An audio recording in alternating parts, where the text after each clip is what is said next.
करने वाले हैं ट्रांसक्रिप्शन इन प्रोकैरियोट्स। सो सबसे पहले ट्रांसक्रिप्शन क्या होता है। ट्रांसक्रिप्शन एक प्रोसेस होता है जिसमें कि हम क्या करते हैं, जेनेटिक इन्फॉर्मेशन को डीएनए के स्ट्रैंड से आरएनए के अंदर कॉपी करते हैं, right. So it is a process of copying the genetic information from one strand of DNA into RNA. So transcription in prokaryotes की अगर हम बात करते हैं तो यानी कि जो प्रोकैरियोट्स है जिनमें कि वेल डिफाइंड न्यूक्लियस नहीं होता है, तो बैक्टीरिया का जो ट्रांसक्रिप्शन होता है वो साइटोप्लाज्म में होता है, ठीक है। साइटोप्लाज्म में होता है ट्रांसक्रिप्शन प्रोकैरियोट्स का। तो लेट्स सी, इसमें 3 स्टेप्स होते हैं mainly, initiation, elongation and termination. तो सबसे पहला स्टेप देखते हैं इनिशिएशन। ये देखो, these blue strands are the DNA strands, ठीक है। ये DNA के strands है। एक की डायरेक्शन क्या है 5 प्राइम टू 3 प्राइम और एक की डायरेक्शन है 3 प्राइम टू 5 प्राइम। तो यहाँ पे क्या होता है, there is a TATA box, TA means basically यहाँ पे T का मतलब थायमीन है और A का मतलब एडेनिन है। तो टाटा बॉक्स जो होता है वो बेसिकली आपका क्या है, that is the promoter region. इसको हम क्या बोलेंगे, this is the promoter region. Basically जहाँ से ट्रांसक्रिप्शन की शुरुआत होती है वो टाटा बॉक्स से होती है, राइट। सो टाटा बॉक्स से ही आपका क्या होता है, ट्रांसक्रिप्शन शुरू होता है। अब जो नेक्स्ट स्टेप होता है, नेक्स्ट स्टेप इज़ कि इस टाटा बॉक्स पे यानी कि जो हमारी ये प्रमोटर है इस पे कौन बाइंड करता है, एक आरएनए पॉलीमरेज बाइंड करता है, right. So the RNA polymerase क्या करेगा, इसके ऊपर बाइंड करेगा। बट ये आरएनए पॉलीमरेज जो है ना वो डायरेक्टली जो है डीएनए पे बाइंड नहीं कर सकता। उसको क्या चाहिए, उसको बाइंड होने के लिए इट नीड्स अ फैक्टर। उसको क्या चाहिए, एक फैक्टर चाहिए, एक प्रोटीन चाहिए विच इज़ सिग्मा फैक्टर, ठीक है। सो ये सिग्मा फैक्टर का काम क्या है कि ये आरएनए पॉलीमरेज को इनएक्टिव फॉर्म से एक्टिव फॉर्म में कन्वर्ट करता है। तो अगर सिग्मा फैक्टर बाइंड नहीं है तो आरएनए पॉलीमरेज इनएक्टिव है, बट जैसे ये सिग्मा फैक्टर बाइंड हो जाएगा तो ये आरएनए पॉलीमरेज एक्टिव हो जाएगा, ठीक है। तो आरएनए पॉलीमरेज क्या करेगा, इस टाटा बॉक्स पे बाइंड करेगा, सिग्मा फैक्टर भी साथ में आएगा। सिग्मा फैक्टर का रोल आपको क्लियर हो गया कि सिग्मा फैक्टर के बिना आरएनए पॉलीमरेज बाइंड नहीं कर पाएगा। तो उसको एक्टिव करने के लिए, एक्टिव फॉर्म में कन्वर्ट करने के लिए सिग्मा फैक्टर चाहिए, ओके। सो अब वो क्या हो जाएंगे, इस टाटा बॉक्स पे वो क्या हो जाएंगे, अटैच हो जाएगा, ठीक है। ये हमारा आरएनए पॉलीमरेज है और ये क्या है, सिग्मा फैक्टर। तो ये अटैच हो गए, ठीक है, वो अटैच हो जाते हैं। अब जहाँ पे वो अटैच हुआ है प्रमोटर रीजन पे, वहाँ पे क्या हो जाएगा, मेल्टिंग होनी शुरू हो जाएगी। ऐसे करके वो जो है मेल्ट होना शुरू हो जाएगा। अब इसको ऐसे समझ सकते हैं कि जैसे ये 2 स्ट्रैंड्स थे डीएनए के, ठीक है, किसी ने इसको यहाँ से मेल्ट कर दिया तो ये ऐसे करके ऊपर की तरफ और इसका स्ट्रक्चर इस तरीके से बन जाएगा। तो आप इसको ना ऐसे भी समझ सकते हो कि जैसे 2 स्ट्रैंड्स थे, ऐसा लग रहा है किसी ने, हमने यहाँ से हाथ लगाया और यहाँ पे हाथ लगाया और हम इसको खींच रहे हैं। अगर आप इसको ऊपर की तरफ खींचते हो, इस स्ट्रैंड को ऊपर की तरफ खींचते हो, तो ये कैसा दिखेगा आपको, ये ऊपर की तरफ खिंच जाएगा, इस तरीके से स्ट्रेच हो जाएगा। सिमिलरली आपने नीचे की तरफ से इसको स्ट्रेच किया तो वो इस तरीके से शेप बन जाती है। तो वही चीज़ यहाँ पे क्या कर रहा है, आरएनए पॉलीमरेज कर रहा है कि उसने क्या कर दिया, डीएनए का मेल्टिंग कर दिया, डीएनए की स्ट्रैंड की मेल्टिंग कर दी। मतलब बेसिकली वो क्या कर रहा है, स्ट्रेच कर रहा है एरिया को, ठीक है, उस पर्टिकुलर एरिया को खींच रहा है, ऐसे पकड़ के खींच देगा, स्ट्रेच कर देगा, ओके। सो नेक्स्ट स्टेप क्या होगा, सिग्मा फैक्टर जो पहले अटैच था इस स्टेप में वो रिमूव हो जाएगा, ठीक है, क्योंकि अभी वो अनफंक्शनल है, उसकी ज़रूरत है नहीं। तो अगले स्टेप में आपको सिग्मा फैक्टर की कोई ज़रूरत नहीं होती है।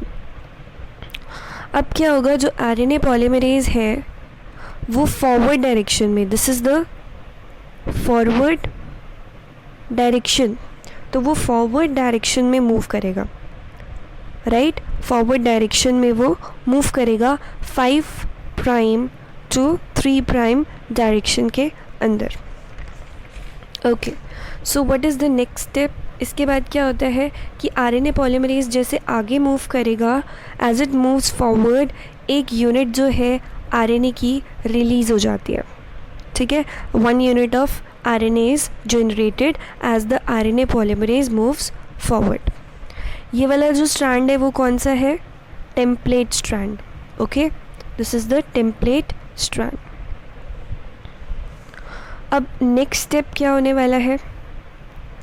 Next your step is elongation. अब एलोंगेशन होगा तो यहाँ पे जो आरएनए की यूनिट जो सिंथेसाइज हुई थी वो क्या हो जाएगी? आपको ये बता दूँ, ये जो ब्लू कलर का है ये हमारा क्या है? टेम्पलेट स्ट्रैंड, ठीक है।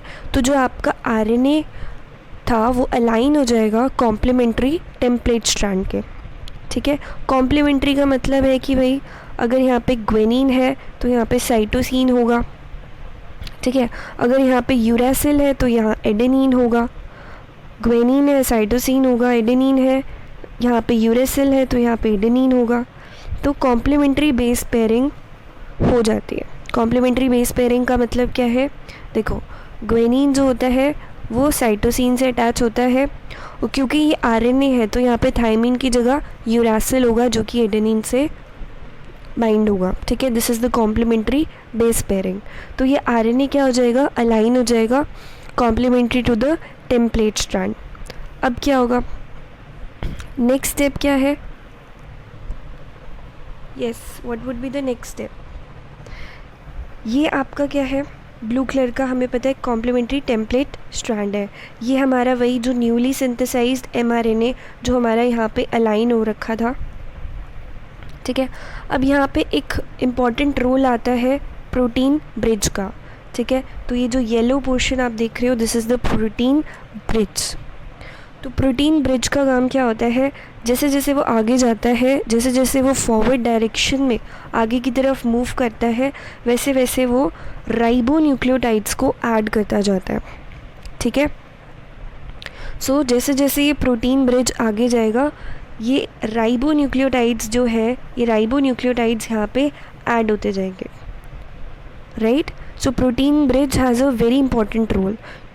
Why? Because by moving forward it helps the ribonucleotides to get attached towards the RNA strand, ठीक है। तो राइबोन्यूक्लियोटाइड्स को ऐड करता जाएगा। Therefore immediately क्या होगा? एक यूनिट ऑफ आरएनए आपका रिलीज़ होता जाएगा, एक यूनिट ऑफ आरएनए रिलीज़ हो जाएगा। जैसे यहाँ पे एक राइबोन्यूक्लियोटाइड ऐड हुआ है तो एक यूनिट आरएनए का रिलीज़ हो गया। अब ये प्रोटीन ब्रिज और भैया आगे चल पड़ा है तो एक और राइबोन्यूक्लियोटाइड लग गया, इसका मतलब एक और जो है आरएनए का यूनिट यहाँ पे रिलीज़ हो गया, ठीक है। एक और आरएनए का यूनिट रिलीज़ हो गया। ऐसे ही जब ये और आगे बढ़ेगा तो एक और राइबोन्यूक्लियोटाइड्स यहाँ पे ऐड होते जाएंगे, ऐड होते जाएंगे, ऐड होते जाएंगे, एंड उतनी आपकी क्या होती जाएगी? आरएनए की unit side by side release होती जाएगी। तो यहाँ पे बहुत सारी यूनिट्स जो है वो बन जाती हैं। तब तक बनती रहेंगी ये यूनिट्स, कब तक बनती रहेंगी? ऐसे थोड़ी कि बनती ही रहेंगी, राइबोन्यूक्लियोटाइड्स ऐड होते रहेंगे और आरएनए की यूनिट निकलती रहेगी। ये तब तक बनेगा जब तक कि जो आपका ये प्रोटीन ब्रिज है वो टर्मिनेशन साइड तक नहीं पहुंच जाता, ठीक है। जब तक ये टर्मिनेशन साइड तक नहीं पहुंच जाता तब तक आपकी यहाँ पे आरएनए की यूनिट्स रिलीज़ होती रहेंगी। नेक्स्ट जो हमारा स्टेप होता है वो है टर्मिनेशन। टर्मिनेशन जो है यानी कि जहाँ पे आपका ट्रांसक्रिप्शन एंड होगा, तो टर्मिनेशन आपका रो डिपेंडेंट भी हो सकता है, it can be rho dependent और रो इंडिपेंडेंट। देखो, रो क्या है? Basically rho is a factor, ठीक है, एक फैक्टर है। अब इसका रोल आपको आगे समझ आएगा। अगर हम बात करते हैं रो इंडिपेंडेंट की, रो इंडिपेंडेंट टर्मिनेशन की, रो इंडिपेंडेंट यानी कि जो रो फैक्टर के ऊपर डिपेंड नहीं कर रहा, ठीक है, यानी कि यहाँ पे रो फैक्टर यूज़ नहीं होगा। अब इसमें क्या होता है ये देखो, एमआरएनए जो है हैज़ बीन सिंथेसाइज्ड, ये जो आपका पिंक कलर में दिखा रखा है, दिस इज़ द mRNA जो हमारा सिंथेसाइज हो चुका है। एंड उसके अंदर क्या है, न्यूक्लियोटाइड सीक्वेंस है, उसके अंदर क्या है, न्यूक्लियोटाइड सीक्वेंस है, ग्वेनिन है, साइटोसिन है। और हमें पता है कि जो ग्वेनिन होता है that is complementary to cytosine, therefore वो क्या बना लेंगे, एक दूसरे के साथ बॉन्ड बना लेंगे। ठीक है, तो यहाँ पे अगर आप देखोगे साइटोसिन साइटोसिन साइटोसिन और ग्वेनिन, और यहाँ पे भी क्या है, जी एंड सी, तो ये क्या होंगे, ग्वेनिन हमें पता है कॉम्प्लीमेंट्री होता है साइटोसिन के, तो उसकी काफ़ी ज़्यादा अटैचमेंट है साइटोसिन से, सो वो क्या हो जाएंगे, एक दूसरे की तरफ अट्रैक्टेड हो जाएंगे। तो they will, as they are complementary to each other, so they are capable of forming the bond with each other, तो वो बॉन्ड भी बना सकते हैं। फिर क्या होता है, इनके बीच में बॉन्ड बन जाता है, यानी कि जो ऊपर वाले ग्वेनिन साइटोसिन थे वो नीचे वाले ग्वेनिन साइटोसिन के साथ बॉन्ड बना लेते हैं। तो जब बॉन्ड बन जाएगा तो आपको क्या दिखाई देगा, इस तरीके का हेयर लूप स्ट्रक्चर जो है वो बन जाता है, क्योंकि ग्वेनिन जो है वो साइटोसिन से पेयर अप हो गया है, तो आपको ये हेयर पिन लूप स्ट्रक्चर आपको मिलता है। So this is a very important point of the rho independent termination, कि यहाँ पे हेयर लूप का फॉर्मेशन होता है। ठीक है, अगर आप ऊपर देखोगे यहाँ पे 3 प्राइम एंड पे ये आपका क्या है, आरएनए है, आरएनए में क्या है, यूरेसिल है, तो ये जो हमारा कॉम्प्लीमेंट्री स्टैंड है टेम्पलेट का, उस पर क्या होगा, एडेनिन और एडेनिन, इस तरीके से। सो नाउ आप खुद देखो, एडेनिन और यूरेसिल के बीच में वीक बॉन्डिंग होती है, और ग्वेनिन और साइटोसिन के बीच में there is very strong bonding. ठीक है, वहाँ पे बहुत ज़्यादा स्ट्रॉन्ग बॉन्डिंग होती है। So this hairpin loop structure के पास ये कैपेबिलिटी होती है कि वो आरएनए को क्या कर सकता है, पुल कर सकता है। ठीक है, it can pull the RNA towards its side. क्यों, क्योंकि ये ज़्यादा स्ट्रॉन्ग है। आप खुद सोच के देखो कि इसके पास कितने बॉन्ड्स हैं, 3 बॉन्ड्स हैं। ठीक है, इसके पास 3 बॉन्ड है, इसके पास एक ही बॉन्ड है ऊपर वाले के पास, इनके पास क्या है, only 1 bond is there, right. So क्योंकि हेयर पिन जो लूप है उसके पास ये कैपेबिलिटी है कि वो पुल कर सकता है आरएनए को अपनी side due to the strong bonding. So जिसकी वजह से क्या होता है, आरएनए स्ट्रैंड जो है वो 3 प्राइम जो हमारी डायरेक्शन है, ये 3 प्राइम जो डायरेक्शन है, यहाँ से इसका क्या हो जाता है, ब्रेक डाउन हो जाता है। ठीक है, ब्रेक डाउन हो जाता है एंड आपको आरएनए जो है वो मिल जाता है, राइट। आरएनए जो है that protrudes out.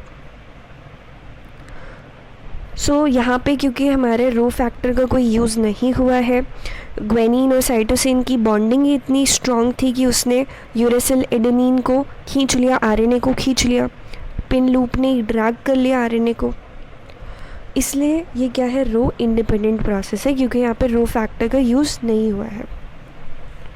Next is rho dependent. Rho dependent means जिसमें कि आपका रो फैक्टर यूज़ होता है which is a protein. Basically rho factor is a protein.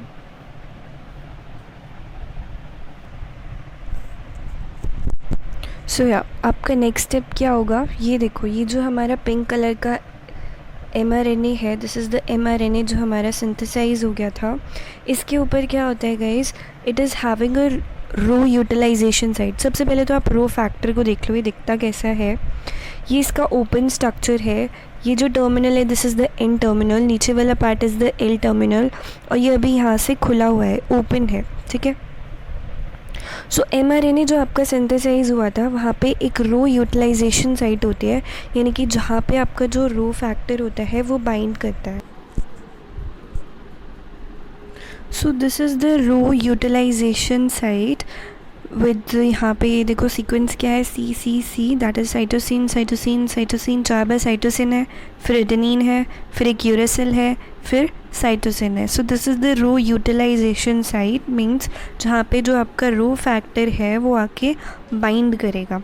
ठीक है, अभी ये ओपन है, बट जैसे ये बाइंड करेगा, यहाँ पर ये देखो, यहाँ पे ये जैसे ही बाइंड करता है, मैं यहाँ पे दिखा देती हूँ कि ये देखो यहाँ पे जो है ये बाइंड कर गया। तो जैसे ये बाइंड करता है ये क्या हो जाता है, क्लोज़ हो जाता है। ये क्या हो जाता है, क्लोज हो जाता है एंड इसके पास क्या एक प्रॉपर्टी होती है, एक कैपेसिटी होती है, that is the rotating capacity. ठीक है, तो जब ये रो यूटिलाइजेशन साइड से बाइंड करता है तो ये क्या हो जाता है, बंद हो जाता है। ये देखो, ये पहले ओपन था, अब ये क्या हो जाता है, क्लोज़ हो जाता है। ठीक है, क्लोज़ होने के बाद जब ये क्लोज़ होता है, देखो जब ये ओपन था ना, जब ये ओपन था वो इनएक्टिव स्टेट में था, बट जैसे ही वो यहाँ पे क्लोज़ हो गया, जैसे ही वो यहाँ पे क्लोज़ हो गया तो वो क्या हो गया, एक्टिवेट हो गया। और जैसे ही एक्टिवेट होता है तो इमिजिएटली वो क्या होएगा, इट विल गेट रोटेटेड। ठीक है, वो क्या हो जाएगा, रोटेट हो जाएगा इस तरीके से। ठीक है, मीन्स इसका क्या था, रोटेटिंग नेचर था, तो ये क्या हो गया, रोटेट हो गया।